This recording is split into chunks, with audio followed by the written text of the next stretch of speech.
دوسرے روز وہ اسٹیشن پہنچا پر وہ نہیں آئی اور تلاش کے باوجود اسے نہ ملی۔ اس نے سوچا شاید کسی وجہ سے رک گئی ہے، دوسرا تار بھیجے گی۔ اس سے اگلے دن وہ صبح کی ٹرین سے اپنے دفتر روانہ ہوا۔ وہ مہا لکشمی اترتا تھا۔ گاڑی وہاں رکی تو اس نے دیکھا کہ پلیٹ فارم پر شاردا کھڑی ہے۔ اس نے زور سے پکارا، شاردا! شاردا نے چونک کر اس کی طرف دیکھا۔ نذیر صاحب، تم یہاں کہاں؟ شاردا نے شکایت میں کہا۔ آپ مجھے لینے نہ آئے تو میں یہاں آپ کے دفتر پہنچی۔ پتہ چلا کہ آپ ابھی تک نہیں آئے۔ یہاں پلیٹ فارم پر اب آپ کا انتظار کر رہی تھی۔ نذیر نے کچھ دیر سوچ کر اس سے کہا، تم یہاں ٹھہرو، میں دفتر سے چھٹی لے کر ابھی آتا ہوں۔ شاردا کو بینچ پر بٹھا کر جلدی جلدی دفتر گیا، ایک عرضی لکھ کر وہاں چپراسی کو دے آیا اور شاردا کو اپنے گھر لے گیا۔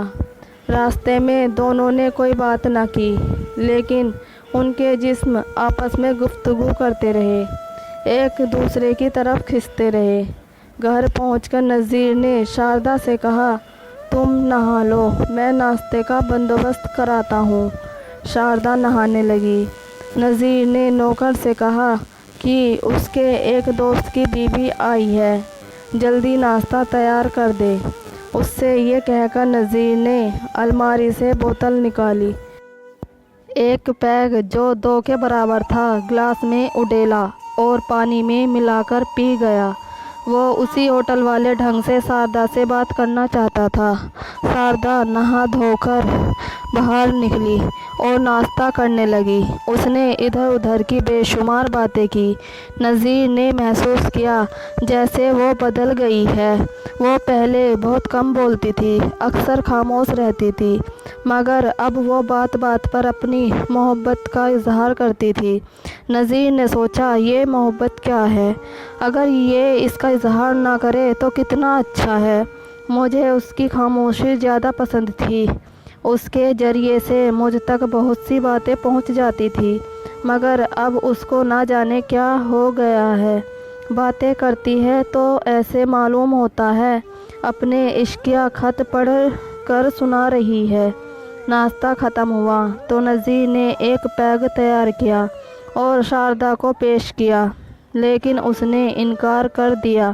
نذیر نے فورس کیا تو شاردا نے اس کو خوش کرنے کی خاطر ناک بند کر کے وہ پیگ پی لیا، برا سا منہ بنایا اور پانی لے کر کلی کی۔ نذیر کو افسوس سا ہوا کہ شاردا نے کیوں پی۔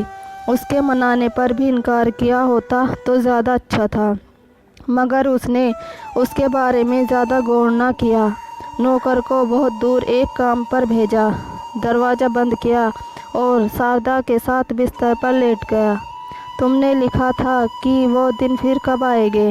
لو آ گئے ہیں، پھر وہی دن، بلکہ راتیں بھی۔ ان دنوں راتیں نہیں ہوتی تھی، صرف دن ہوتے تھے، ہوٹل کے میلے کچیلے دن۔ یہاں ہر چیز اجلی ہے، ہر چیز صاف ہے، ہوٹل کا کرایہ بھی نہیں، کریم بھی نہیں، یہاں ہم اپنے مالک خود ہیں۔ شاردا نے اپنے پچھلے دنوں کی باتیں شروع کر دی۔ یہ زمانہ اس نے کیسے کاٹا، وہی کتابوں اور افسانوں والی فضول باتیں، گلے شکوے، آہیں، راتیں تارے گن گن کر کاٹنا۔ نذیر نے ایک اور پیگ پیا اور سوچا، کون تارے گنتا ہے، گن کیسے سکتا ہے اتنے سارے تاروں کو؟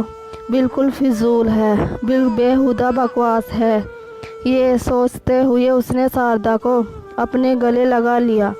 بستر صاف تھا، شاردا صاف تھی، وہ خود صاف تھا، کمرے کی ہوا بھی صاف تھی، لیکن کیا وجہ تھی نذیر کے دل و دماغ پر وہ کیفیت حاوی نہیں ہوتی تھی جو اس غلیظ ہوٹل میں لوہے کی چارپائی پر شاردا کے ساتھ ہوتی تھی۔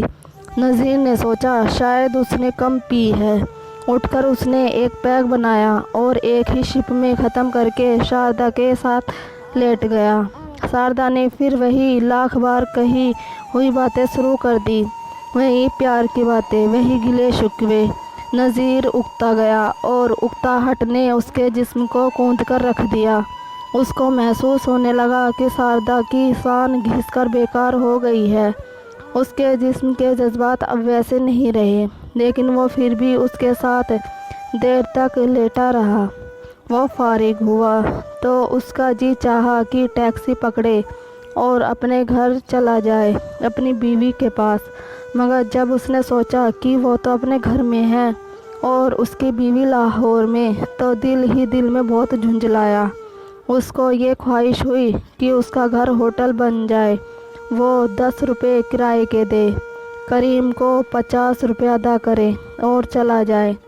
شاردا کے جسم کی فضا برقرار تھی، مگر اس فضا میں وہ بات نہیں تھی، وہ سودے بازی نہیں تھی۔ یہ سب چیزیں مل ملا کر جو ایک ماحول بناتی تھی وہ نہیں تھا۔ نذیر اپنے گھر میں تھا، اس بستر پر تھا جس پر اس کی بیوی اس کے ساتھ سوتی تھی۔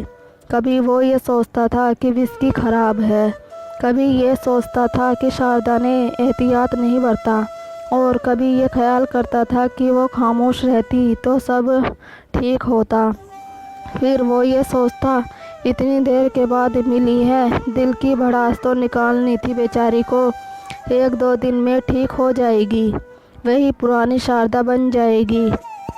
آگے کی اسٹوری سننے کے لیے پارٹ 5 دیکھیں۔ Thank you.